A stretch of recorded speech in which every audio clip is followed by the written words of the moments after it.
ప్రాప్తాఖిల ద్రవిడ వేద రహస్య జాతం శ్రీగౌతమాన్వయజమాశ్రిత భాగధేయం గోపాలదేశికమహం శరణం ప్రపద్యే వాథూలాన్వయ సంజాతమప్పలార్య తనూభవం గోపాలాచార్య సచ్ఛాత్రం వందే వెంకటదేశికం శ్రీవాత్స్య వరదాచార్య పౌత్రం తత్పద సంశ్రయం తాతార్యతనయం వందే రఘునాథాహ్వయం గురుం కాశ్యపాన్వయ సంజాతం నారాయణ పదాశ్రితం శ్రీమన్నారాయణం వందే ఇతీశ్వరశ్రియాజుషం. సద్గ్రంథాధ్యయన సంగోష్ఠిని ఈనాటి వ్యాసంగానికి సాదరంగా ఆహ్వానిస్తూ కలిసి ప్రార్థన చేసుకుందాం.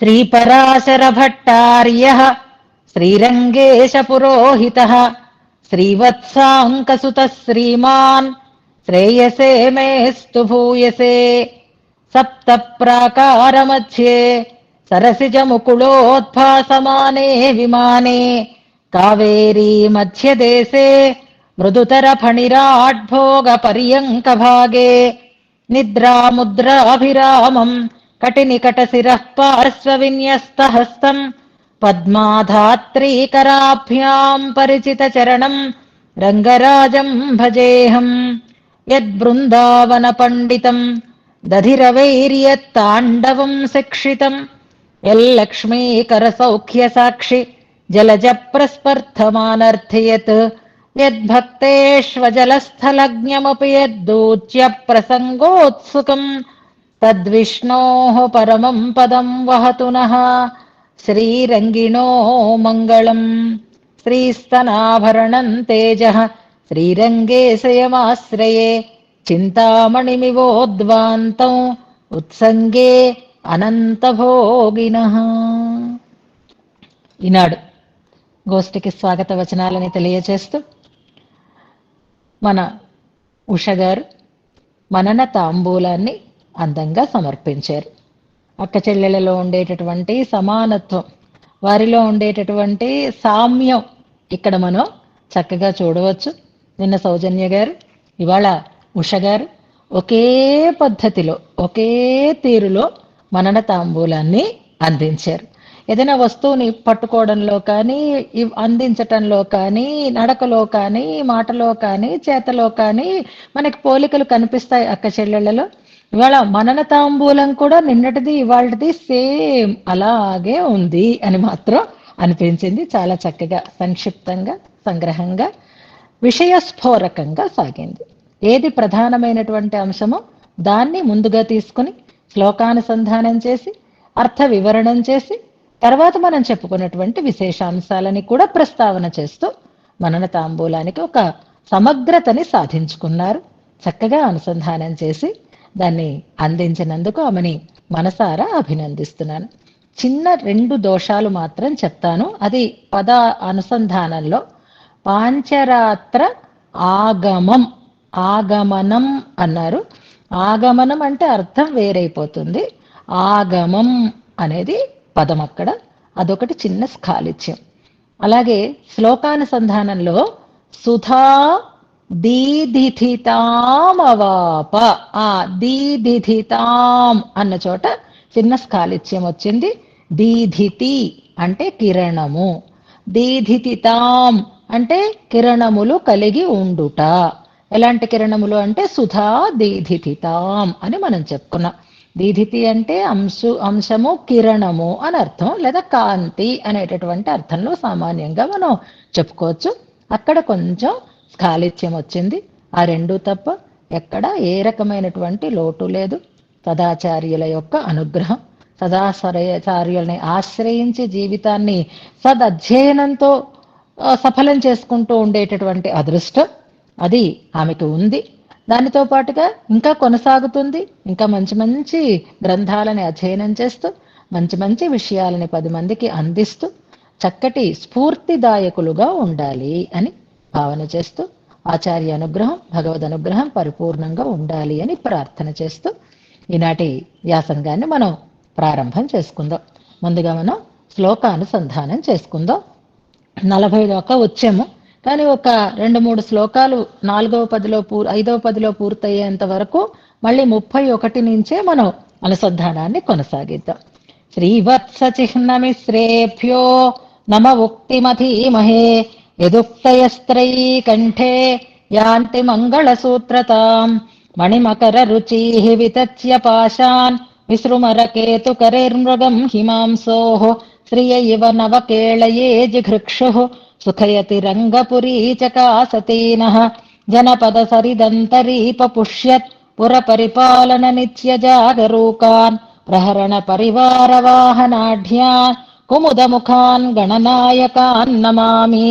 అహృత సహజ దాస్యాః సూరయస్రస్తబంధాః విమల చరమ దేహా ఇచ్యమీ రంగధామ మహితమనుజతిర్యక్స్థావరత్వాశ్రయంతే సునియతమితి హస్మ ప్రాహురేభ్యో నమస్తాత్. శ్రీరంగ దివ్య భవనం భువి గోపురాణాం ప్రాకారితేన నికరేణ గరుత్మతేవ పార్శ్వ ప్రసారిత పతత్రపుటేన భక్త్యా నానాతనోభిరుపగూఢముపఘ్నయామః ప్రాకారమధ్యాజిరమండపోక్త్యా సద్వీపరత్నాకరరత్నశైల సర్వం సహారంగ విమాన సేవాం ప్రాప్తేవ తన్మందిరమావిరస్తి. జితబాహ్య జినాదిమణి ప్రతిమా అపి వైదికయన్నివరంగపురే మణిమండపవప్రగణాన్ విదధే పరకాల కవిః ప్రణమే మహితాన్. స్మేరాననాక్షి కమలైః నమతః పునానాన్ దంష్ట్రా గదా భృకుటిభిర్ద్విషతోऽధునానాన్. చండ ప్రచండ ముఖతః ప్రణమామి రంగద్వారావళీషు చతసృషు అధికారభాజః. సర్వాత్మసాధారణనాథ గోష్ఠీపూరేపి దుష్పూరమహావకాశం ఆస్థానమానందమయం సహస్రస్థూణాదినాంనాథం అనాప్నవాని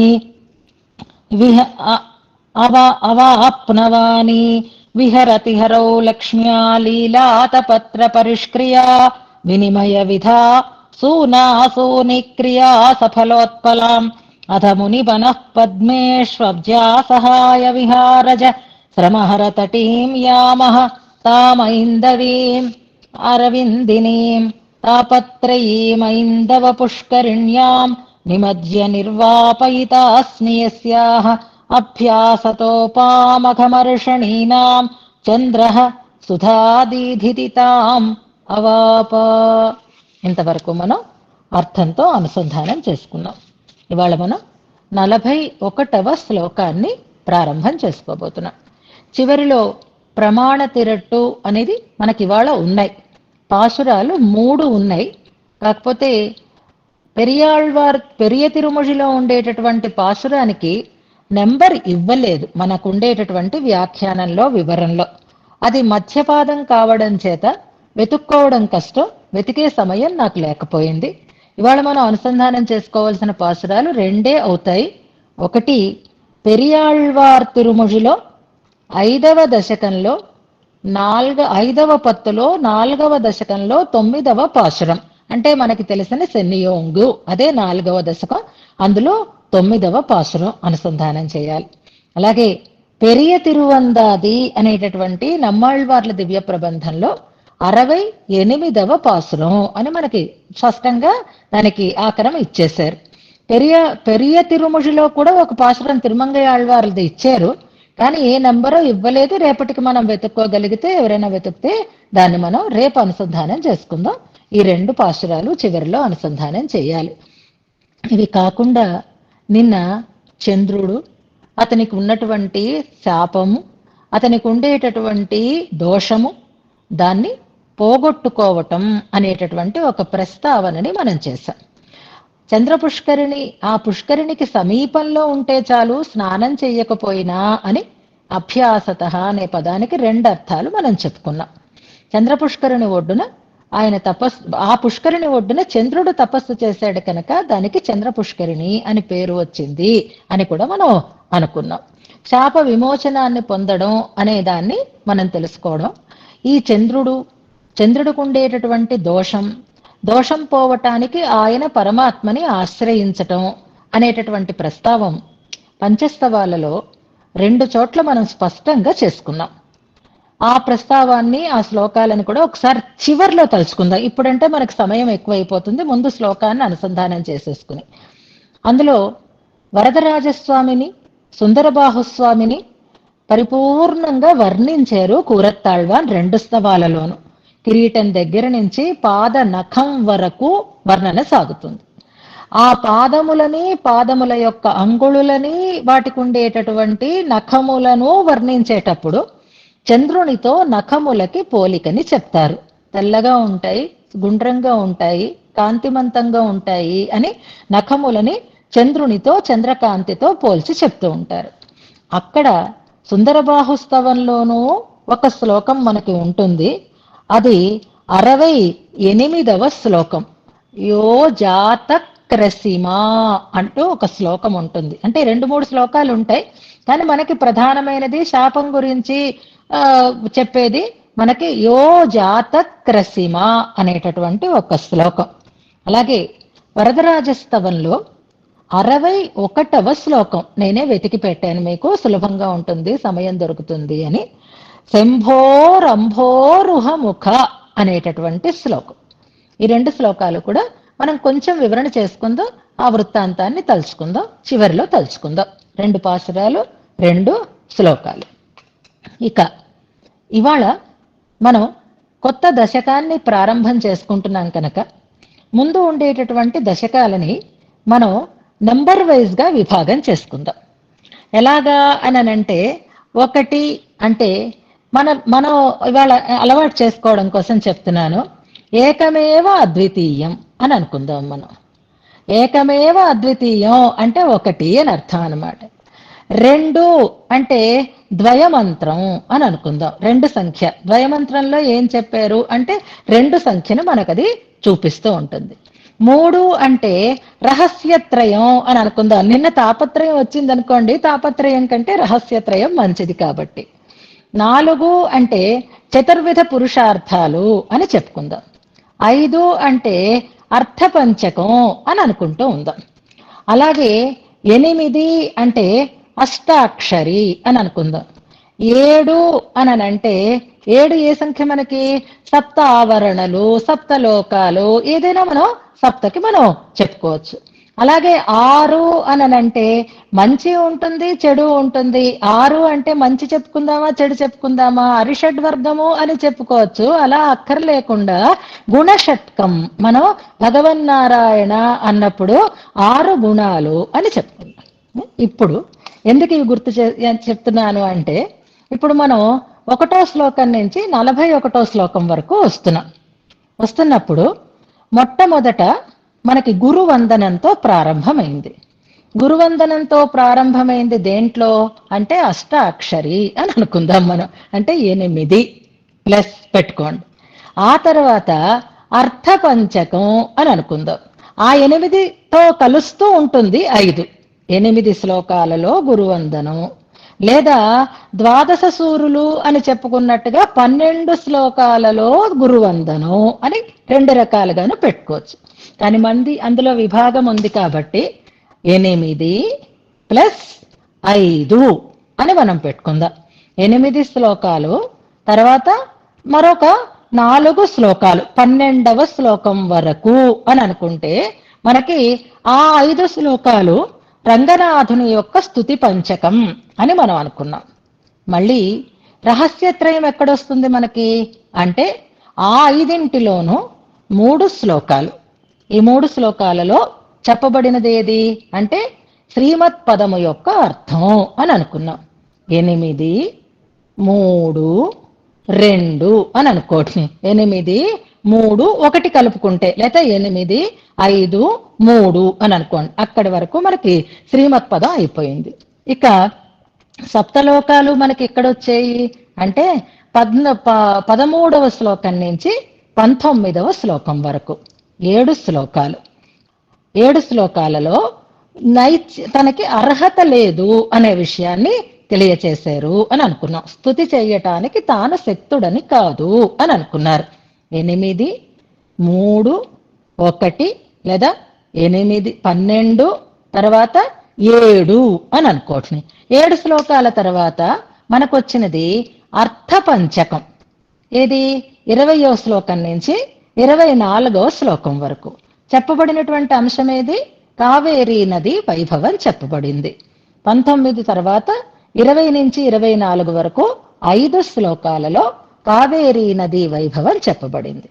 తర్వాత 2, 2, 3 ఇది లిస్ట్ అవుట్ చేసుకోండి.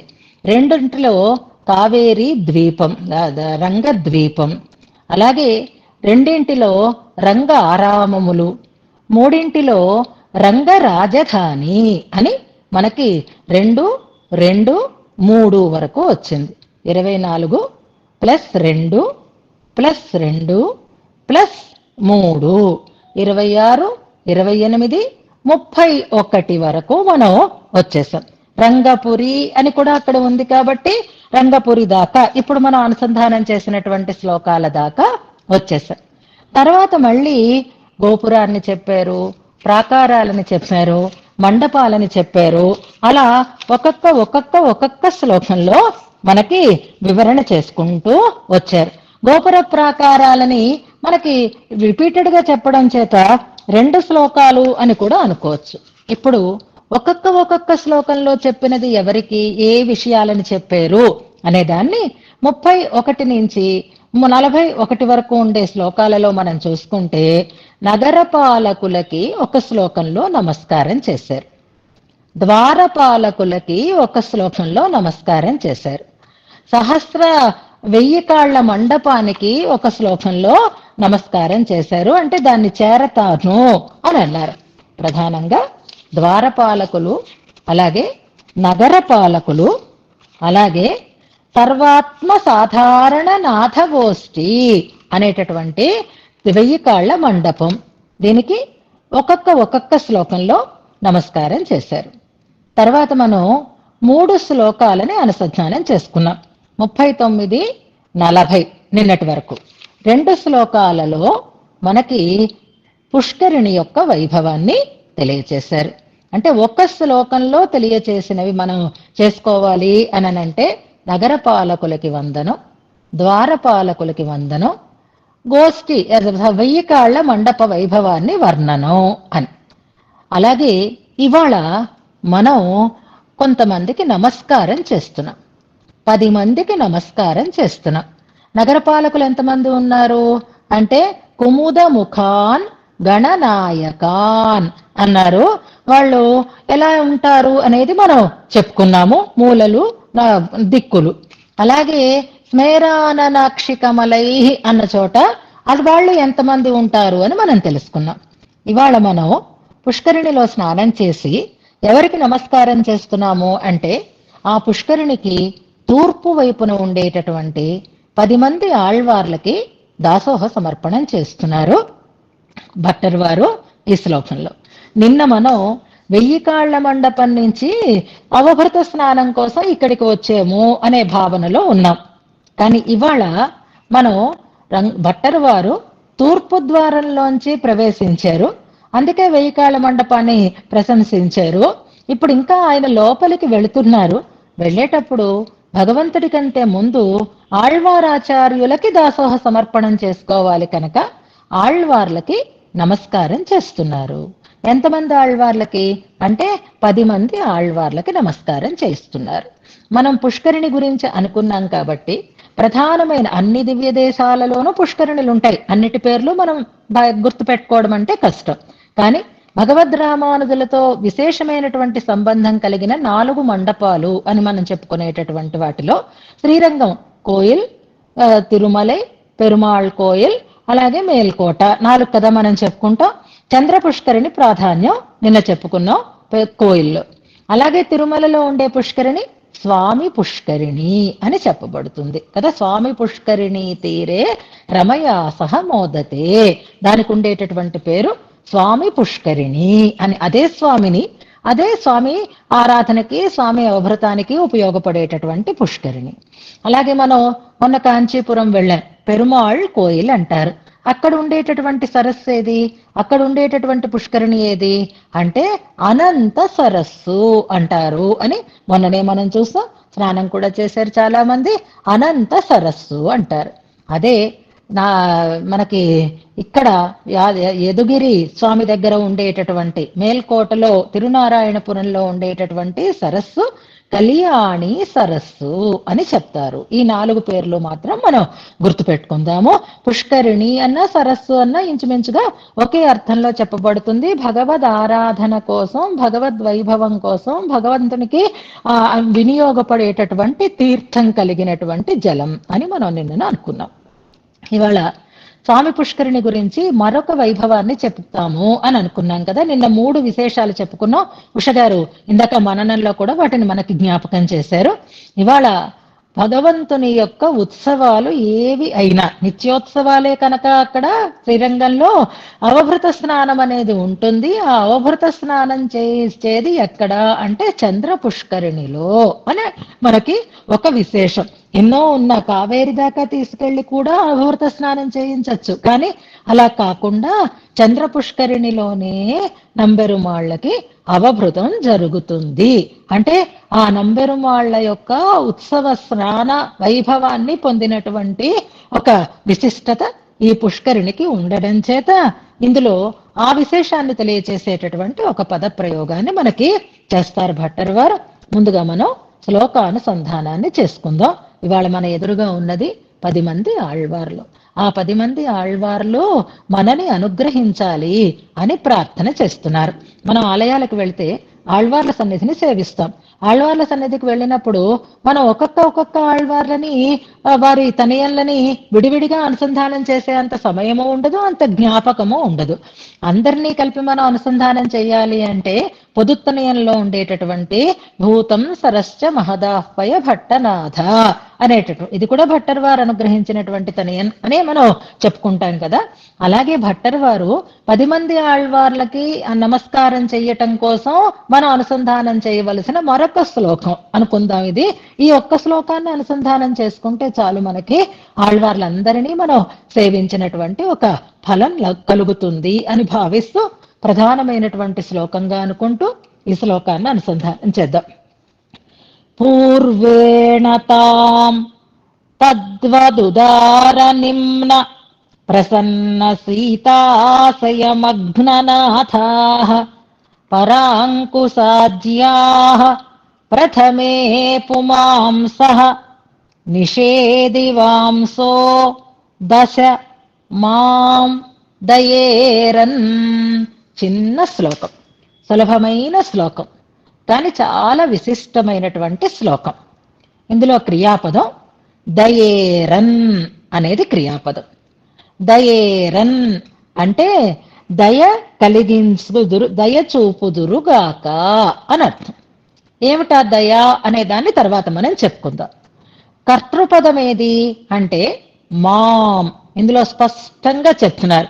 మనం ఇంతవరకు కర్తని ఎలా గుర్తిస్తున్నాము అంటే క్రియాపదాన్ని బట్టి గుర్తిస్తున్నాం. చెప్పేము అంటే మనం కర్తకి బహువచనం అని తెలుస్తుంది. చెప్పేను అంటే కర్తకి ఏకవచనం, అక్కడ ఒక్కడే అని అర్థం ఎలా వస్తుందో అలాగే క్రియని బట్టి మనం ఆయనని తెలుసుకుంటూ వస్తున్నాం. ఇందులో మాం అని స్పష్టంగా చెప్తున్నారు, నన్ను అని.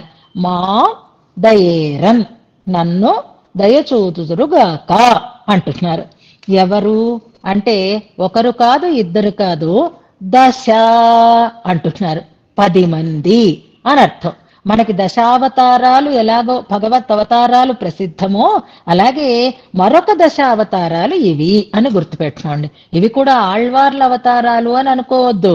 ఆళ్వార్ల రూపంలో భగవంతుని యొక్క అవతారములు అని అనుకుంటే అవొక దశావతారములు ప్రసిద్ధములు, ఇవొక అవతారములు ప్రసిద్ధములు. ఎందుకంటే మొన్ననే మనం ఒక పాసురం అనుసంధానం చేసుకున్నాం కదా, పీదగవాడై పిరానార్ పిరమ గురువాకి వందు అంటూ సాక్షాత్తుగా భగవంతుడే గురు రూపుడై వస్తాడు అని చెప్తారు. కాబట్టి ఇక్కడ దశ అనేది 10 మంది ఆళ్వార్లని గురించే ప్రస్తావన చేస్తున్నారు అని మనం అనుకోవాలి.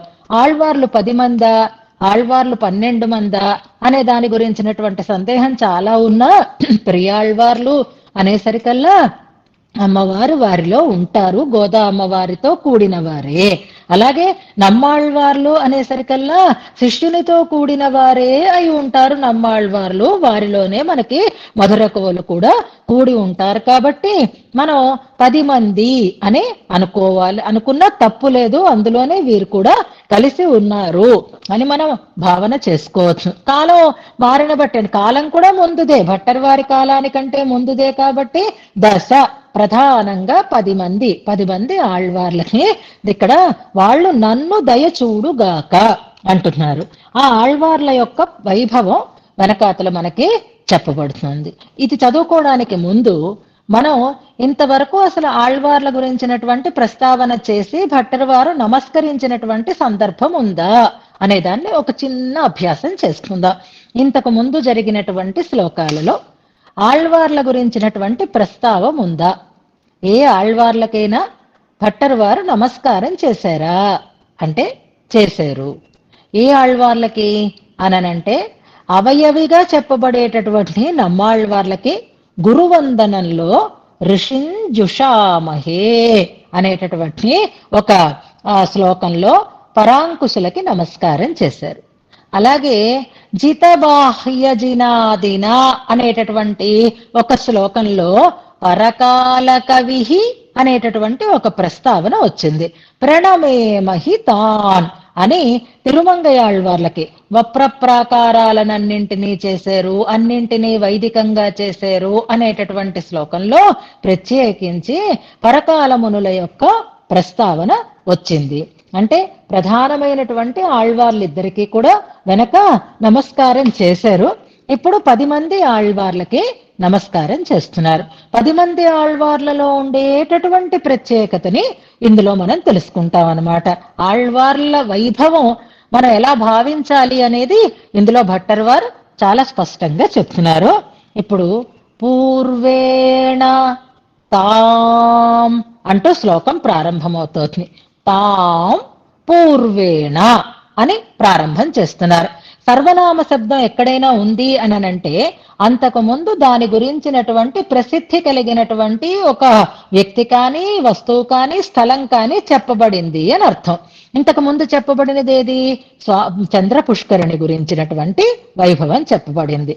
తాం అంటే ఆ చంద్ర పుష్కరిణికి అని అర్థం అన్నమాట. ఆ చంద్ర పుష్కరిణికి అననంటే షష్ఠీ విభక్తి ఉండాలి, కానీ ఇక్కడ తాం అని ద్వితీయ విభక్తిలో పదప్రయోగం ఉంది. ఇది వ్యాకరణ శాస్త్రం ప్రకారంగా సాధువు అని చెప్తారు. షష్ఠీ విభక్తి అర్థంలో ద్వితీయ ప్రయోగం ఉండడం అనేటటువంటి ఒక ప్రత్యేకత ఇక్కడ ఉంది. దానికి అని అనాలి, కానీ దానిని అని అంటున్నారు అనమాట. తాం అంటే ఆ పుష్కరిణిని, అంటే ఆ పుష్కరిణికి అనే అర్థంలోనే మనం చెప్పుకోవాలి. పూర్వేణ, పూర్వము అంటే పూర్వ దిక్కు అని, తూర్పు దిక్కు అని అర్థం. పూర్వము అంటే ముందు అని కాకుండా పూర్వ దిక్కు అంటే తూర్పు దిక్కు అని అర్థం. తాం పూర్వేణ, ఆ చంద్ర పుష్కరిణికి తూర్పు దిక్కుగా అని చెప్తున్నారు. ఆళ్వార్ల సన్నిధి ఎక్కడ ఉంది? చంద్ర పుష్కరిణికి తూర్పు వైపున ఉంది కనుక తాం పూర్వేణ, ఆ చంద్ర పుష్కరిణికి తూర్పు వైపున, తద్వత్ దాని వలనే అని అర్థం. దేని వలనే అంటే ఇంతవరకు చంద్ర పుష్కరిణి వైభవం చెప్పబడింది కాబట్టి ఆ చంద్ర పుష్కరిణి వలనే అంటున్నారు. అంటే చంద్ర పుష్కరిణిని ఇక్కడ ఉపమానంగా చెప్తున్నారు, ఉపమేయంగా ఆళ్వార్లని చెప్తున్నారు అనమాట. చంద్రుడిలాగే ముఖం ఉంది అన్నప్పుడు చంద్రుడు ఉపమానం అవుతాడు, ముఖం ఉపమేయం అవుతుంది. ఇక్కడ చెప్పబడుతున్నది ఆళ్వార్లు ఎవరిలా అని అంటున్నారు అంటే తద్వత్ దాని వలనే. దేని వలనే? చంద్ర పుష్కరిణి వలనే. చంద్ర పుష్కరిణి వలనే అంటే చంద్ర పుష్కరిణిలో ఉండే గొప్పతనాలేవి అంటే ఉదార, నిమ్న, ప్రసన్న, సీత 4 విశేషణాలు చెప్తున్నారు, గుర్తుపెట్టుకోండి. ఉదారం అని పదం వచ్చింది. ఉదారం అంటే మనకు అర్థం తెలియదా? అయ్యో వాళ్ళు చాలా ఉదారులండి, వాళ్ళకి చాలా ఔదార్యం ఉందండి అని మనం వ్యవహారంలో బాగా ప్రయోగిస్తూ ఉంటాం కదా. ఇక్కడ ఉదారులు అని అంటే ఔదార్యం అంటే దానం ఇచ్చేటటువంటి గుణం అనే మనకి బాగా ప్రసిద్ధి. కానీ ఉదార దాతృమహితోహో అని 2 అర్థాలు ఉంటాయి దానికి. దాతృత్వము అని చెప్పబడుతుంది, మహత్వము అని కూడా చెప్పబడుతుంది. అంటే గొప్పతనము అని అర్థం. ఇక్కడ ఉదార శబ్దానికి మనం దాతృత్వం అనే అర్థం కాకుండా మహత్వం అనే అర్థాన్ని చెప్పుకోవాలి. ఉదార గొప్పవైనటువంటి, నిమ్న ఇది అట్నుంచేటండి గొప్పతనము తక్కువతనము రెండు క్వైట్ ఆపోజిట్ కదా అని అంటే ఇక్కడ పుష్కరిణి గురించి చెప్తున్నారు. అన్నిటికంటే ఈ పుష్కరిణి గొప్పది కనుక ఉదార. అన్నిటికంటే ఈ పుష్కరిణి బాగా లోతైనది, ఇక్కడ నిమ్నత్వం అంటే బాగా లోతుని కలిగి ఉండుట అని అర్థం అన్నమాట. నిమ్న గంభీరమైనటువంటి, ప్రసన్న ఏదైనా బాగా గంభీరంగా ఉందనుకోండి ఇంకా మనం లోతు తెలుసుకోలేకపోతాం. అలా కాకుండా ఎంత లోతుగా ఉన్నా ఆ అట్టడుగున ఉండేటటువంటి వస్తువు కూడా స్పష్టంగా కనపడాలి అంటే తేటగా ఉండాలన్నమాట నీరు. ప్రసన్నత్వం అంటే తేటగా ఉండడం. అట్టడుగున ఉండేటటువంటి వస్తువు కూడా స్పష్టంగా కనపడేటట్లుగా అద్దంలా ఉండడం నీరు ప్రసన్నత్వం అంటే. బురదతో నిండి కాకుండా ప్రసన్నంగా ఉండడం. సీత చల్లగా ఉండడం అన్నమాట. చల్లతనం దేనికి అనంటే మనకుండేటటువంటి శ్రమని పోగొట్టడం కోసం. ఈ విశేషణాలు దేనికి చెప్తున్నారు అంటే పుష్కరిణికి ఉన్నాయి ఈ గొప్పతనాలు. అలాగే ఆశయ అనే పదం ఉంది చూసారా, ఇది గుర్తుపెట్టుకోండి. ఆశయం అంటే మనం వ్యవహారంలో వాడేటటువంటి ఆశయం అనేది వేరు. అదే నా ఆశయం అండి, అదే నా అభిప్రాయం, అదే నా లక్ష్యం అనే ఉద్దేశంలో మనం వాడుతూ ఉంటాం. కానీ ఆశయం అనంటే హృదయం అని ఒక అర్థం, ఆశయం అని అంటే స్థానము అని అర్థం అనమాట. మనకి ఇక్కడ పుష్కరిణిని ఆశయం అని అంటున్నారు అంటే పక్కని జల అని పెట్టుకోండి, జలాశయం అని అన్నా అనుకోండి, రిజర్వాయర్ అని అంటాం కదా. జలాశయం నీటికి ఆశయమైనది. ఇక్కడ పుష్కరిణి కూడా జలాశయం కనుక ఆ ఆశయ అంటే ఇది నీటికి పట్టు అని నీటి పట్టుని చెప్పే పదం అవుతోంది ఆశయము అని అంటే. అంతేకాదు ఆశయం అనేటటువంటి పదానికి మనకి భగవద్గీతలో ఒక ఉదాహరణని మనకి చెప్తారు. భగవంతుడు నేనే సర్వాత్మకుడనై అందరి ఆశయంలోనూ ఉంటాను అని ఒక పదం ఉంది, అది ఎక్కడో రాశాను, నేను తర్వాత మీకు చెప్తాను. ఆశయం అంటే హృదయము అనే ఒక అర్థం అన్నమాట. హృదయాలలో ఉండేటటువంటి వాడు ఆయన. ఆ హృదయము అనే దాన్ని ఆళ్వార్ల విషయంలో హృదయం అనే అర్థం తీసుకోవాలి. పుష్కరిణి విషయంలో జలాశయము అనేటటువంటి అర్థాన్ని మనం తీసుకోవాలి. ఇక్కడ ఆశయం ఆళ్వార్ల హృదయాలు ఉదార, నిమ్న, ప్రసన్న, శీతములు. అలాగే పుష్కరిణి ఉదార, నిమ్న, ప్రసన్న, శీతము అని అనుకోండి. తర్వాత వీటిని మనం వివరణ చేసుకుందాం. ఆశయ మగ్న నాథాహ. ఇక ఆళ్వార్ల హృదయాలలో భగవంతుడు నిమగ్నుడై ఉంటాడు, చంద్రపుష్కరిణిలో భగవంతుడు మునుకలు వెలుస్తూ ఉంటాడు. ఆయనకి తిరుమంజనం, ఆయనకి అవభృత స్నానం జరిగేది చంద్రపుష్కరిణిలో కనుక మగ్ననాథత్వం అనేది చంద్రపుష్కరిణికి ఉంది. మగ్ననాథత్వం అంటే ఆళ్వార్ల హృదయాలలో నిమగ్నుడై ఉండడం అనేటటువంటి గొప్పతనము ఆ ఆళ్వార్ల హృదయాలకి కూడా ఉంది. భగవంతుడు వాళ్ళని వదలడుట, వాళ్ళు భగవంతుణ్ణి వదిలేసినా ఆయన మాత్రం వాళ్ళని వదలకుండా ఉంటాడు. మనం ఎవరైనా ఏదైనా ఒకే పనిలో నిమగ్నులై ఉన్నారనుకోండి, అందులోనే మునిగిపోయింది, మన మాట వినపడడం లేదు, మన మొహం కనపడడం లేదు అని మనని కాస్త నిష్ఠూరాలు ఆడుతూ ఉంటారు చూసారా. 2 అయిందంటే చాలండి, మన మొహం కూడా చూడదండి, ఏమిటో ఆ పాఠంట అందులోనే మునిగిపోతుంది, ఏదో రాసుకుంటూ ఉంటుంది, చెవులకేవో పెట్టేసుకుంటుంది, ఎంత పిలిచినా వినిపించదు అని అన్నట్టుగా. అంటే ఇది మగ్నత్వం అంటే ఇదనమాట, నిమగ్నత, అందులో పూర్తిగా మునిగి ఉండడం. ఇక్కడ ఆ స్థితి ఎవరికి వచ్చిందో తెలుసా? ఎవరు నిమగ్నుడై ఉన్నాడో తెలుసా? అంటే ఆళ్వార్ల హృదయాలలో మగ్నుడై ఉన్నాడు పరమాత్మ, నాథుడు మగ్నుడై ఉన్నాడు. అలాంటి హృదయాలు వారివి. ఎలాగా? పుష్కరిణి లాగే అంటూ తద్వదేవ తద్వత్ ఉదార నిమ్న ప్రసన్న సీత ఆశయ మగ్ననాథాః. ఎవరింతకి వీళ్ళు అంటే పరాంకుశాజ్యాః పేరు చెప్తున్నారు. ఇందులో చూడండి, మొదలాళ్వార్లు అంటూ ప్రారంభం చేయలేదు, మరొక ఆళ్వార్ల పేరు చెప్పలేదు. ఎవరు ప్రధానం అన్నమాట? ఆళ్వార్లందరికీ పరాంకుశులే కాబట్టి, నమ్మాళ్వార్లే కాబట్టి పరాంకుశులు మొదలైనటువంటి 10 మంది అన్నమాట. పరాంకుశాజ్యా అయిపోయింది. ఇంకా ఎందుకు పెంచుతున్నారు అంటే మరొక ప్రధానమైన విశేషణం ఉంది చూడండి. ప్రథమే పుమాంసః. మనం మామూలుగా పూర్వాచార్యులు అని ఒక పదాన్ని ప్రయోగిస్తూ ఉంటాం. పూర్వాచార్య ప్రణీతము అని మనం అంటూ ఉంటాం.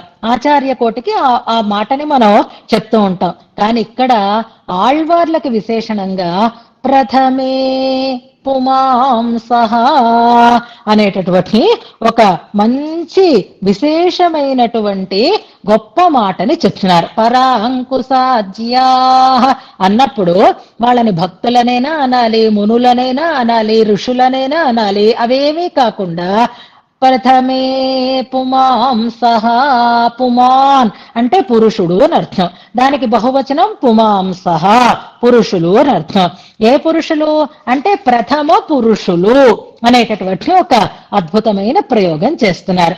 ఇది మనకి వేదాంత వాక్యాన్ని తెలియచేస్తుంది అని అంటారు. వ్యాఖ్యానం చెప్పుకున్నప్పుడు చెప్పుకుందాం. వీరు ప్రథమ పురుషులుగా చెప్పబడుతున్నాడు. పరమాత్మ ఎవరు? పరమ పురుషుడు. వీళ్ళు ఎవరు? ప్రథమ పురుషులు అని ఒక అద్భుతమైనటువంటి ప్రయోగం ఆళ్వార్లకి ఇందులో చేస్తున్నారు. ప్రథమే పుమాంసః. అలాంటి ప్రథమ పురుషులు ఎలా ఉన్నారు ఆ తీరంలో?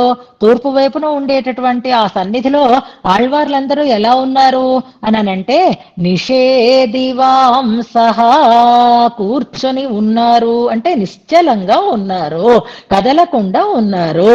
నిషేదివాంసః. ఒక నిమిషం కూర్చో చెప్తాను అని అంటాం హడావిడిగా పరిగెడుతూ ఉంటే కాకుండా. కానీ ఇక్కడ ఆళ్వార్ల గోష్ఠిని మనం సేవిస్తే అందరూ చక్కగా హాయిగా దండం పెడుతూ కూర్చొని ఉంటారు, ఏ గాబరా ఏ తొందర లేకుండా. ఇదెందుకు చెప్తున్నారు అంటే ఆ సన్నిధిని మనం జ్ఞాపకం చేసుకోవడం కోసం. నిషేధి వాంసః, చక్కగా ఆసీనులై ఉన్నటువంటి మహానుభావులు అని చెప్పడం కోసం. దశ మాం దయేరన్, అలాంటి 10 మంది కూడా మాం నన్ను దయేరన్ దయచూచుదురుగాక అని ఇందులో అంటున్నారు. అంటే ఈ శ్లోకంలో భట్టర్ వారు ఎవరి దయని కోరుకుంటున్నారు అంటే ఆళ్వార్ల యొక్క దయని కోరుకుంటున్నారు. ఆళ్వార్ల దయ గొప్పదా, భగవంతుని దయ గొప్పదా? ఇప్పుడు ప్రశ్న, మనకందరూ భగవంతుణ్ణి ఆశ్రయిస్తే ఫలితం కలుగుతుందా, ఆచార్యులను భాగవతులను ఆశ్రయిస్తే ఫలితం కలుగుతుందా? భగవంతుని మాట తిరుగులేనిదా, ఆచార్యుల మాట తిరుగులేనిదా? మరి ఆ భగవంతుని మాట గొప్పదైనప్పుడు ఆచార్యులని ఎందుకు పట్టడం, భాగవతులని ఎందుకు పట్టడం? ఇలాంటి సందేహాలు, వాటికి సమాధానాలు మనకి చెప్తూ ఉంటారు. ఇక్కడ మనకి రావలసిన సందేహం ఏంటి అంటే వీళ్ళు దయ చూస్తే చాలా, భగవంతుడు దయ చూడక్కర్లేదా? ఎవరి దయను కోరుకుంటున్నారు భట్టర్ వారు? ఎందుకు కోరుకుంటున్నారు? ఎవరి దయ గొప్పది? భగవంతుడి దయ గొప్పదా లేక ఆళ్వార్ల దయ గొప్పదా అనే దానికి వ్యాఖ్యానంలో చక్కటి వివరణ ఇస్తున్నారు. అవును, మేము ఒక విషయాన్ని చెప్తాం, దాన్ని బట్టి మీరే గుర్తుపెట్టుకోండి. మనకు పెరియ తిరువందాదిలో నమ్మాళ్వార్లు అంటారు కదా, నువ్వు గొప్పవాడి, నువ్వు పెద్దవాడివా, నేను పెద్దవాడినా అంటే అంత పెద్దవాడివైన నువ్వు నా చెవి మార్గంలో వచ్చి నాలో ఉన్నావు కాబట్టి నీకంటే నేనే పెద్దవాడిని అని అన్నారనే పాసురం మనం చెప్పుకున్నాం. అందుకే పెరియ తిరువందాది అని పేరు వచ్చిందని. ఇప్పుడు ఆళ్వార్లు అన్న పేరుని బట్టే, ఆళ్వార్లు అంటే మనకు అర్థం ఏమిటి తెలుసా? ఆళ్వార్ అంటే మునిగిపోయేవారు అని అర్థం అన్నమాట. మునిగిపోయేవారు వాళ్ళవుతారు. భగవంతుని యొక్క అనుభవంలో మునిగిపోతూ ఉండేటటువంటి వారు కనుక వాళ్ళని మధ్యకులు అని, వాళ్ళు మునిగిపోయేవారు అని వారికి పేరు. కానీ ఇక్కడ వీళ్ళు స్థిరంగా ఉన్నారు, మునిగిపోయే వాళ్ళల్లో మునిగిపోతున్నాడు పరమాత్మ. మగ్ననాథ, భగవంతుని యొక్క దయ సర్వోత్కృష్టమైనటువంటి దయ, నిర్హేతుకమైనటువంటి దయ, నిరవధికమైనటువంటి దయ, పరమ కృపావంతుడు ఆయన. ఇది కదా ఆయన గురించి మనం చెప్పుకుంటున్నాము, ఆయన వైభవాన్ని గురించి మనం చెప్పుకుంటాం. దయని ఒక దేవిగా చెప్పి ఆమె గురించి శతకాలే రాసినటువంటి భగవంతుని దయ గురించి అద్భుతమైనటువంటి స్తోత్రాలే ఉన్నాయి కదా మనకి. భగవంతుని దయ ఎందువల్ల కలుగుతుంది అంటే నిర్హేతుకంగా కలుగుతుంది. భగవంతుని దయ ఎంత కలుగుతుంది? నిరవధికంగా కలుగుతుంది. ఈ దయ కంటే ఎక్స్ట్రా దయ, గొప్ప దయ ఏదైనా ఉందా అంటే లేదు. కనుకే ఆయన దయామూర్తి అని అంటారు. కానండి ఆయన ఇప్పుడు ఏమవుతున్నాడో తెలుసా? వీళ్ళ హృదయాలలో మునిగిపోతున్నాడండి. ఎందుకు మునిగిపోతున్నాడు వీళ్ళ హృదయాలలో అంటే ఇక్కడ ఇంకో చిన్న సందేహం కూడా వస్తుంది మనకి. ముందు ఇది చెప్పుకుందాం. మునిగిపోతున్నాడు కాబట్టి పరమదయావంతుడైనటువంటి పరమాత్మ కూడా వీరి హృదయాలలో మునిగిపోతున్నాడు కాబట్టి ఆయన దయ మనకి కలగాలి అంటే వీరి దయనే మనం ప్రార్థించాలి. కనుక అలాంటి భగవంతుని దయ కంటే గొప్పదైనటువంటి దయ ఆళ్వార్ల యొక్క దయ అని, ఆళ్వార్ల దయతో భగవంతుడికి మేము కూడా కనపడాలి అని కోరుకుంటున్నారు. భగవంతుడికి మేము కనపడేటట్లుగా ఆళ్వార్లు మమ్మల్ని అనుగ్రహించాలి అని ప్రార్థన చేస్తున్నారనమాట. అవతారాలు అవతారాలు అనే మాట వచ్చేసరికల్లా అవతరణం అనంటే భగవంతుడు అవతరిస్తాడు, ఆళ్వార్లు అవతరిస్తారు, ఆచార్యులు అవతరిస్తారు, ఇలా చెప్తున్నారనుకోండి. అలా చెప్తూ ఉంటే మనకి కూడా అనిపిస్తుంది మనం కూడా పుట్టేమనకుండా అవతరించామంటే బాగుంటుంది కదా అని అనిపిస్తుంది. పెద్దల విషయంలో తిరునక్షత్రం తిరునక్షత్రం అని ప్రయోగిస్తాం.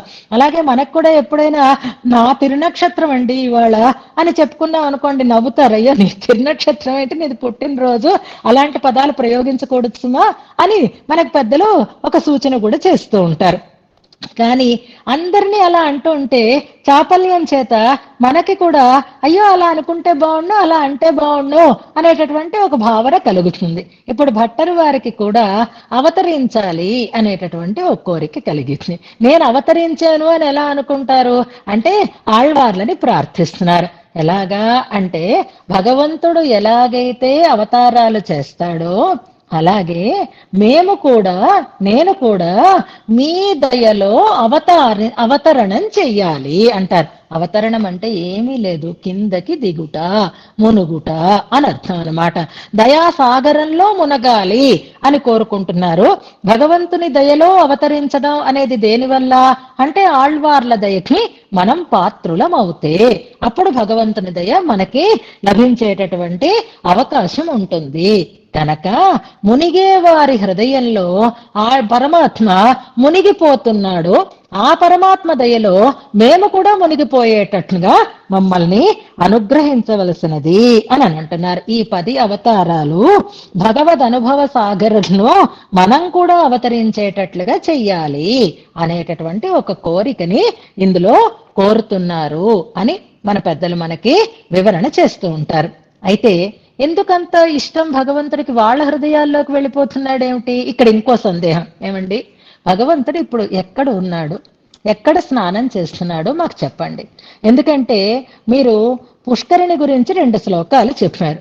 చెప్పేటప్పుడు ఆయన ముని మనఃపద్మాలలో ఉంటాడు, అక్కడ ఉండేటటువంటి తిరగడం వల్ల కలిగినటువంటి శ్రమని తీర్చుకోవటం కోసం వచ్చి చంద్ర పుష్కరిణిలో విహరిస్తున్నాడు అని అప్పుడు మీరు చెప్పారు. ఇప్పుడు మళ్ళీ ఏం చెప్తున్నారు అంటే అదే మహనీయులైనటువంటి పరాంకుశముని పరకాలముని అని అంటారు కాబట్టి ఈ 10 మంది ఆళ్వార్ల హృదయాశయాలలో మునిగిపోతున్నాడు అని అంటున్నారు. అంటే ఈయనకో నియతి లేదనమాట. ఓసారి అక్కడ ఓసారి ఇక్కడ ఇలా మునుగుతూ ఉంటాడా, అసలు ఎక్కడ ఉంటాడు అని సందేహం రావాలి కదా మనకి. అంటే మనకి ఈ సందేహం తీరడానికి ఓ సన్నివేశాన్ని మనం జ్ఞాపకం చేసుకోవాలి. సుందరకాండలో ఉండే సన్నివేశం మీకు రామాయణం అంటే తెలుస్తుంది కాబట్టి నేను చెప్తున్నాను. అక్కడ కాకాసుర వృత్తాంతాన్ని గురించి అమ్మవారు హనుమత్ స్వామికి చెప్తూ ఉంటుంది. ఆ కాకాసుర వృత్తాంతానికి పూర్వరంగం ఏమిటి అనంటే నేను ఆయన విహరిస్తూ హాయిగా పడుకున్నాము అని చెప్తుంది. అలా పడుకున్నప్పుడు కొంతసేపు ఆయన ఒడిలో నేను పడుకున్నాను, మళ్ళీ కొంతసేపు అయిన తర్వాత నా ఒడిలో ఆయన పడుకుంటున్నాడు. పర్యాయేణ ప్రసుత్తాచ అంటూ కొంతసేపు ఆమె ఒడిలో ఆయన తలపెట్టి పడుకున్నాడు, మరి కొంతసేపు ఆయన ఒడిలో ఆమె తలపెట్టి పడుకుంది అని మనం అక్కడ అనుసంధానం చేస్తాం కదా. అంటే పర్యాయంగా ఒకసారి ఒకలాగా ఒకసారి ఒకలాగా జరుగుతూ ఉంటుంది అని మనం వింటూ ఉంటాం. పరమాత్మ లక్ష్మీనారాయణలు కూడా అలాగే సరదాగా ముని మనఃపద్మాలలో ఉన్నవాళ్ళు వచ్చి స్వామి పుష్కరిణిలో స్నానం చేస్తున్నారట. మనం అక్కడ శ్రమహర తటి అన్నప్పుడు మనఃపద్మాలలో ఉండేటటువంటి ఆ సంకోచం, ఆ శ్రమ హరించేది అని అనడం నచ్చలేదేమో భట్టరు వారికి. ఉంటాడు మనఃపద్మాలలో, అవి కూడా ఎంత ఆనందదాయకంగా ఉంటాయి అంటే చక్కగా పుష్కరిణిలో స్నానం చేశాడు, మళ్ళీ ఎందుకు ఆశయాల్లోకి వెళ్ళిపోవడం. పుష్కరిణి ఆ ఆళ్వార్ల యొక్క హృదయాలు ఒక్కలాగే ఉన్నాయి అని చెప్పడానికి కారణం అక్కడ శ్రమహరణం అయితే ఇక్కడ తాపహరణం అని. ఆ భట్టర్ వారు నా తాపత్రయాన్ని పోగొట్టుకున్నాను అని అనేసరికల్లా పరమాత్మకి కూడా మరి నా తాపం ఎప్పుడు పోవాలి అని అనిపించిందిట. పరమాత్మకి తాపత్రయం లేదు, కానీ తాపం మాత్రం ఉంది. చాలా జాగ్రత్తగా గమనించండి. భగవంతునికి వేడి ఉందిట, వేడెక్కిపోతున్నాడు ఆయన. ఎక్కడా నీరు దొరకడం లేదు, ఎక్కడా చల్లదనం దొరకటం లేదు. వేడి వేడి వేడి వచ్చేస్తుంది. సమ్మర్ శివరాత్రి అయిపోతే రథసప్తమి వస్తే అక్కడి నుంచి ఓ విపరీతంగా వేడి పెరిగిపోతుంది. ఇప్పుడైతే స్నానం చెయ్యాలంటే బద్ధకం, అప్పుడైతే రోజుకి ఎన్నిసార్లు స్నానం చెయ్యాలన్నా సరదావే, ఇష్టమే, చెయ్యకుండా ఉండలేకపోతాం. కానీ వాటర్ స్కేర్సిటీ ఒకటి వస్తుంది, నీటి కొరత ఏర్పడుతుంది. రాబోయే ముందు వస్తుంది కదా, మనం ఎప్పుడు అనుభవిస్తూ ఉంటాం, ఎప్పుడు మర్చిపోతూ ఉంటాము. అలాంటి ఒక కొరత పాపం పరమాత్మకి కూడా ఏర్పడిందిట. కరువు ఏర్పడిందిట, బాగా కరువు కాలం వచ్చేసింది. ఎందుకంటే అతివృష్టి అనావృష్టి అని అంటారు చూసారా, అలాంటి అనావృష్టి కలిగిందిట. ఎవరికి? భగవంతుడికి కలిగిందిట. ఎలాగా అనంటే అనావృష్టి కాలం గురించి అనావృష్టి అనేటటువంటి ఒక పదప్రయోగంతో ఒక శ్లోకాన్ని మనం గురువందనంలో అనుసంధానం చేసుకున్నాం. ఒక్కసారి జ్ఞాపకం చేసుకుంటారా? ఆయన ఒక మేఘము, ఆ మేఘం చక్కగా వర్షించింది. ఎప్పుడు వర్షించింది అంటే అనావృష్టి ఉన్నప్పుడు గొప్పదైనటువంటి వర్షం కలిగింది అని ఒక శ్లోకం. ఏ ఆచార్యులకు వందనం చేస్తూ చెప్పారు భట్టర్ వారే? నౌమి నాథమునిం నామా జీమూతో భక్త్యవగ్రహే.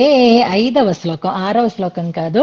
నౌమి నాథమునిం నామా, 6 ఋషింజుషామహే అనుకుంటాను, లేదా అంతే. పరాంకుశులు అది నాథమునులు, తర్వాత పరాంకుశులు అంతే. నౌమి నాథమునిం నామా అన్న చోట జీమూతం అన్నారు. జీమూతం అంటే వర్షము అని అనుకున్నా. ఆ వర్షం, ఆ మేఘం ఎందుకు వర్షించింది అంటే భక్త్యవగ్రహే, భక్తికి అనావృష్టి ఏర్పడినప్పుడు అని అన్నారు. అంటే లోకంలో భక్తి లేనప్పుడు ఆ భక్తిని భక్తి జ్ఞాన అని ఆవర్షించింది అనేటటువంటి ఒక శ్లోకాన్ని మనం అనుసంధానం చేసుకున్నామా లేదా? నాథమునుల కాలంలోనే అలాంటి స్థితి ఏర్పడితే పాపం ఈ సృష్టి చేసిన తర్వాత భగవంతుడికి ఒక్క చుక్క నీరు కూడా ఉండదు. ఆయనకి కావలసినటువంటి నీరు ఏది అంటే భక్తి భక్తి అనేటటువంటి రసం ఆయనకి కావాలి. ఆ భక్తి రసంతో చల్లబడాలి ఆయన. అలా భక్తి రసాన్ని అందించేటటువంటి వారు ఎవ్వరూ లేరట. అవగ్రహం ఏర్పడిందిట. ఎప్పుడైతే వర్షాలు పడడం లేదో, ఎప్పుడైతే వేడి ఎక్కువైపోతుందో, తాపం తాపం తాపం, పరమాత్మకి భక్తుడు దొరకటం లేదు దొరకటం లేదు దొరకటం లేదు. ఎవ్వరూ భక్తి కలిగినటువంటి వారు ఆయనకి దొరకక, ఆ భక్తి రసం లేక చల్లబడక వేడెక్కిపోతున్నాడు ఆయన. అలా వేడి బాగా అతిశయించి ఉండేటటువంటి వ్యక్తికి ఒకేసారి చక్కగా చల్లటి జలాశయం దొరికిందనుకోండి, వెళ్ళి మునిగిపోడా చెప్పండి? అందులో మునిగిపోతున్నాడు. అందుకే అలాంటి అవగ్రహంలో అద్భుతమైనటువంటి భక్తితో నీటితో నిండి ఉన్నటువంటి హృదయాలు కలిగినటువంటి వారు ఆ ఆళ్వార్లందరూ కనుక వాళ్ళనే భక్తి మూర్తీభవించినటువంటి వారు అని కదా చెప్తారు ఆళ్వార్లు. ఎందుకైనా అందులో ఉండిపోతున్నాడు అంటే మగ్న నాథాహ, అందులో మునిగిపోవడానికి కారణం వేడెక్మే. ఎందుకంటే గోల పెట్టాడు కదా, సమహాత్మా సుదుర్లభ సమహాత్మా సుదుర్లభ, దొరకడండి దొరకడండి దొరకడండి అని ఆయన బాధపడినాడు. దొరికితే ఊరుకుంటాడా చెప్పండి? అందుకని ఆయన అందులో దూరిపోతున్నాడు. అసలు భక్తి ఎవరిచ్చారండి? భగవంతుడే కదా ఇచ్చాడు ఆళ్వార్లకి. మరి తానిచ్చిన భక్తిని తానే లేకుండా చేసుకోగలుగుతున్నాడా అంటే చేసుకోలేడు. ఎలాగా అనంటే, రాముడు ఒకసారి బాణాన్ని విడిచిపెట్టిన తర్వాత రాముడు తిరిగి రమ్మన్నా లక్ష్యాన్ని సాధించకుండా బాణం వెనక్కి తిరిగి రాదు. అలాగే భగవంతుడు ఇచ్చినటువంటి భక్తి అయినా భగవంతుడు మళ్ళీ దాన్ని లేకుండా చెయ్యాలి అంటే చేసే పని కాదు. కాబట్టి భక్తితో నిండినటువంటి ఆశయాలు. అందుకే వారి హృదయాలు ఎలాంటివి అనంటే ఉదార నిమ్న. ఒక్కొక్క దానికి వ్యాఖ్యానంలో ఇచ్చారు చూడండి. ఆళ్వార్ల అరుళిచ్చేయర్, ఆళ్వార్ల దివ్య ప్రబంధం. ఇవాళ మీ అందరికీ రుచి కలిగింది కాబట్టి, ఒకప్పుడైతే దీన్ని అనుభవించిన వాళ్ళు చాలా తక్కువ మంది ఉన్నారు. కానీ ఆళ్వార్ల సూక్తులు ఎంత అద్భుతమైనటువంటి సూక్తులో వాళ్ళ హృదయాలలోంచి వచ్చినవి కాబట్టి దాని గురించి ఈ విశేషణాలని చెప్పేటప్పుడు ఆళ్వార్ల శ్రీ సూక్తులు, ఆళ్వార్ల పాసురాలు ఉదారములు అనే అర్థంలో ఔదార్యం అనే మనం తీసుకున్నా, ఆ ఔదార్యం ఎలాంటిది? గొప్పవి గొప్పవి అన్న చెప్పడంలో తెలుసుకోవలసినటువంటి అంశం అందులో ఉందా లేదా, జ్ఞాతవ్యములు అంటారు. అసలైన విషయం దీని ద్వారా మనకి తెలియబడుతోందా లేదా, ఏది మనం తెలుసుకోవాలో అలాంటి విషయాలని మనకి అందించేటటువంటి వైభవం కలిగినటువంటి హృదయాలు అవి. అక్కర్లేని పొల్లు కబుర్లు చెప్తూ ఉండేటటువంటి వారు కాదు. ఊకదంపుడు ఉపన్యాసం గంట సేపు చెప్పేసి అందులో సారం ఒక్కటి కూడా లేదు, అనవసరం అని మనం ఇవాళ యూట్యూబ్ లో అన్ని థంబ్నెయిల్స్ చూసి ఆ అగ్ని ఓపెన్ చేసి దాన్నంతా మొత్తం వీడియో అంతా విన్న తర్వాత ఇందులో ఏమీ లేదు, ఈ టైటిల్ కి ఈ కంటెంట్ కి సంబంధం లేదు అని విసుక్కునేటట్లుగా ఉండేటటువంటి ప్రబంధాలు కావు. ఉదార, ఏ విషయం తెలియాలో ఆ విషయమే తెలిసిపోయేటటువంటి గొప్పవైనటువంటి హృదయాలు. ఎవరైనా మంచిని ఎందుకు చెప్పాలనుకుంటున్నారు? ఔదార్యం ఉంటేనే చెప్తున్నారు. మనస్సు గొప్పది అయితేనే విషయాన్ని చెప్తారు, లేకపోతే అడిగినా కూడా చెప్పరు. చూడండి, మనం ఇవాళ ఎంత కపటాన్ని ప్రదర్శిస్తామో, అమ్మో వాళ్ళకి కూడా తెలిసిపోతుందేమో, వాళ్ళు కూడా నేర్చేసుకుంటారేమో, వాళ్ళు కూడా మనకంటే ముందు ఉండిపోతారేమో అని అన్నింటినీ మంచిని దాస్తూ ఉంటాం చూసారా. అలా దాచేవారు కాదు, తెలుసుకోవలసిన అంశాన్ని మనకి అందించేటటువంటి వారే వారు అని ఒక మాటని ఉదార అనే దాంతో చెప్తున్నారు. ఇక ప్రసన్న అనేటటువంటి చోట ఉదార నిమ్న అంటున్నారు. నిమ్నము అంటే లోతైనది అని అర్థం అనమాట. ఆ లోతు ఎంతవరకు అంటే శాస్త్రాలనన్నింటినీ ఔపోసనం పట్టి దాని సారాన్ని మనకి అందించేటటువంటి వైభవం కలిగినటువంటి వారు, కలిగినటువంటి హృదయాలు వారివి అనే దాన్ని మనం అర్థం చేసుకోవాలి. అయితే లోతుకు వెళుతున్న కొద్దీ వినే వాళ్ళకి ఇంట్రెస్ట్ తగ్గిపోతుంది. కానీ అలా కాకుండా ప్రసన్న ప్రసన్నంగా ఉంటాయి. అదే మీకు శ్రీభాష్యం చెప్పామనుకోండి, ఎందుకు వచ్చిన గోలండి అంటారు. మట్టి కుండ ప్రారంభం చేసామనుకోండి, ఈ మట్టి వద్దు, ఈ కుండ వద్దు, ఈ ఉపాదానము వద్దు, ఏమి మనకు వద్దు అని ఎంతసేపు వినగలం శ్రీభాష్యాది శాస్త్రాలు. కానీ ఎంతసేపు వినగలం ఆళ్వార్ల యొక్క అరుళిచ్చేయలు, ఆళ్వార్ల పాటలు పాశురాలు తిరుప్పావై ఎన్నిసార్లు విన్నా ఎందుకు వినాలని ఉంటుంది అంటే ప్రసన్న లోతైనదే, కానీ ఆ అడుగు కడిపడేంత తేట తెల్లగా ఉండేటటువంటి హృదయములు ప్రసన్నంగా ఉంటాయి, కాలుష్యం లేకుండా ఉంటాయి. ఇది చెప్పే విషయంలో ఏ రకమైనటువంటి కన్ఫ్యూజన్ లేకుండా ఉంటుంది అని అనుకోవచ్చు. లేదా హృదయాలు ప్రసన్నములు అంటే ఈ లౌకికమైనటువంటి మలినాలు ఏవీ లేకుండా ఉన్నటువంటి హృదయాలు అని అనుకోవాలి.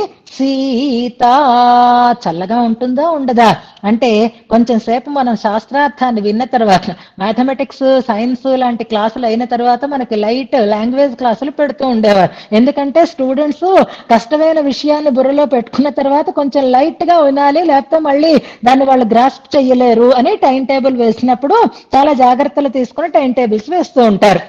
అలాగే మనం వినాలి కాబట్టి శాస్త్రాన్ని విన్నా, చదవాలి కాబట్టి ఆళ్వార్ల పాసురాలను విన్నా బుర్ర వేడెక్కిపోతుందా లేకపోతే చల్లబడుతుందా అంటే సీత చల్లగా ఉండడం దేనికి శ్రమని పోగొట్టేవి అవుతాయి. ఏమిటో పాసురాలు చదువుకుంటే, ఇవాళ తిరువాయుమడి చదువుకుంటే తెలియని ఆనందం కలుగుతుంది, తెలియని చల్లతనం కలుగుతుంది కదా. అంచేత ఆళ్వార్లు హృదయాలు ఎలాంటివి అంటే ఈ విశేషణాలన్నింటినీ మనకి చెప్తున్నారు. ఇదే మొన్న మనం చెప్పుకున్నటువంటి అకర్దమమిదం తీర్థం భరద్వాజ నిశామయ రమణీయం ప్రసన్నాంబు సన్మనుష్య మనోయథ.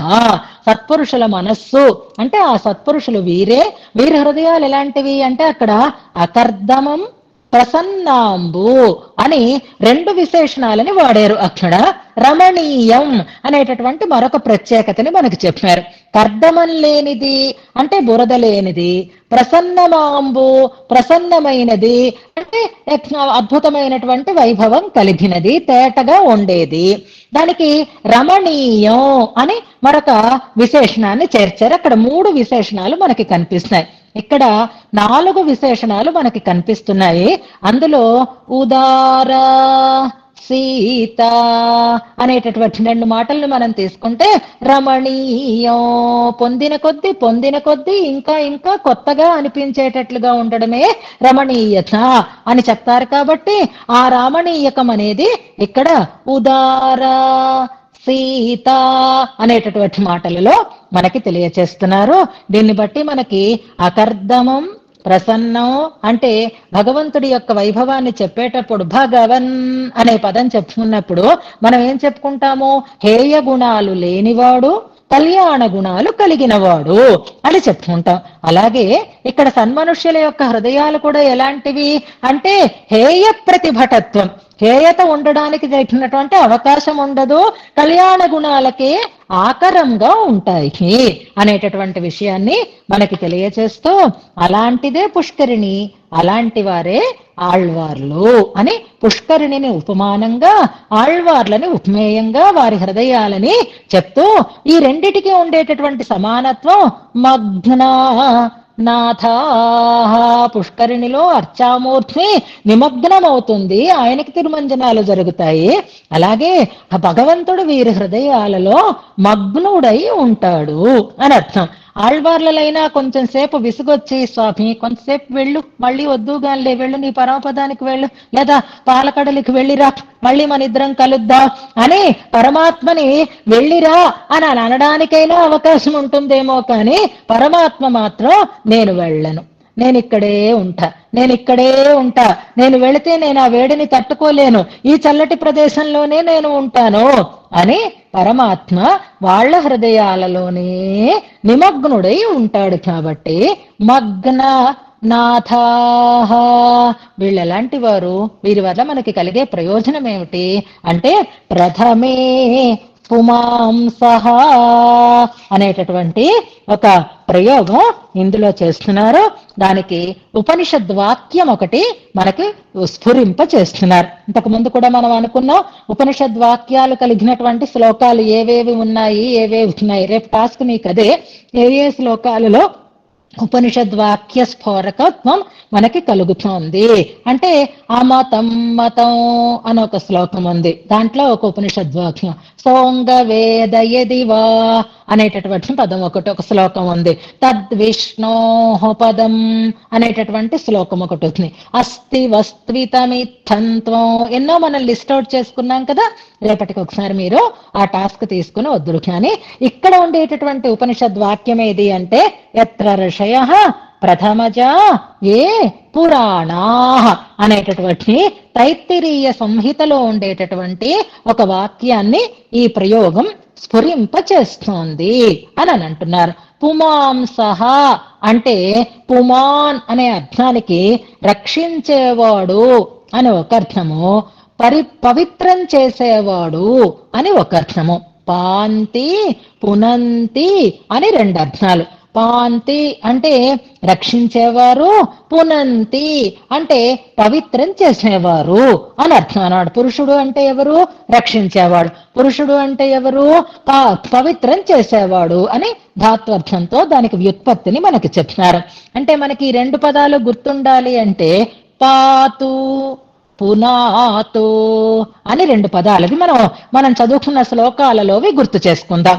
పాతు అనేటటువంటి క్రియాపద ప్రయోగంతో 12వ శ్లోకం ఉంది చూడండి. పాతు ప్రణత రక్షాయ అనే శ్లోకంలో పాతు అంటే రక్షించుగాక, పాంతి అంటే రక్షించేవారు, మనలను రక్షించేవారు కనుక పుమాంసః అని ఒక అర్థంలో చెప్పుకున్నాం. పునాతు అని మరొక ప్రయోగం కూడా మనం చదువుకున్న శ్లోకంలోనే ఉంది.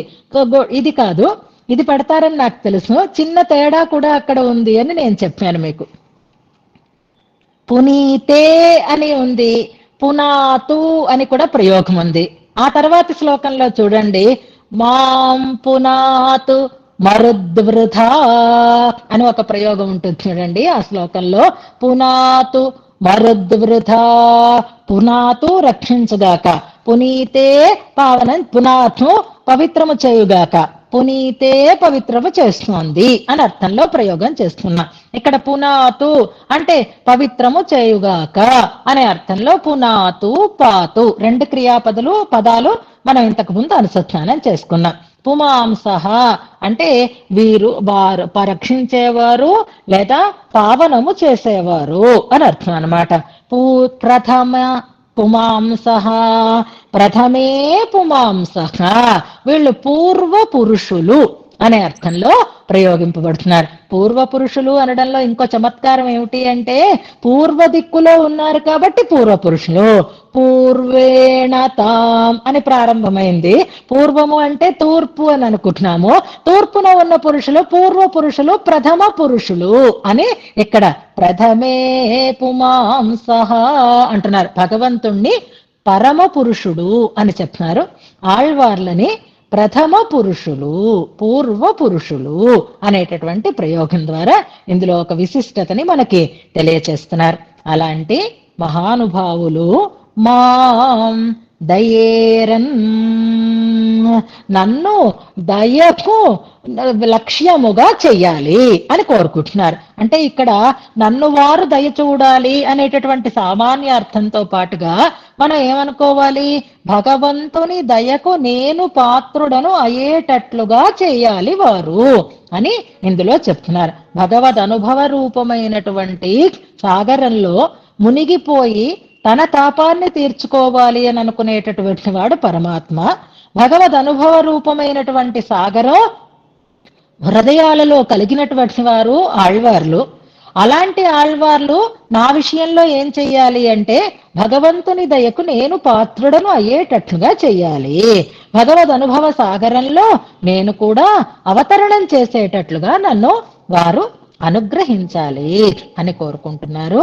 మాన్ దయేరన్ అనేటటువంటి పదప్రయోగం ద్వారా. అంటే ఇక్కడ మనం అర్థం చేసుకోవాల్సిన అంశం ఏది అంటే నేను వారి దయకు పాత్రుడను కావాలి అనడంలో నా కంట్రిబ్యూషన్ ఏమీ ఉండదు, నా వల్ల ఏది జరిగేది కాదు, వాళ్ళ అనుగ్రహమే తోటే అది నాకు ప్రాప్తం అవుతుంది. పెద్దలు ఎవరైనా సరే నన్ను వాళ్ళు చూడాలి అని అనుకోండి, నేను వాళ్ళని పొందాలి అని అనుకోవడం కంటే నన్ను వాళ్ళు దయ చూడాలి అని అనుకునేటటువంటి వారి అనుగ్రహానికి ఉండేటటువంటి గొప్పతనం దీంట్లో మనకి తెలియచేస్తూ ఆళ్వార్లకి నమస్కారం చేస్తున్నారు, ఆళ్వార్లని సేవిస్తున్నారు భట్టర్ వారు ఈ శ్లోకంలో. ఈ శ్లోకాన్ని మనం ఉపదేశాత్మకంగా అనుసంధానం చేసుకుందాం.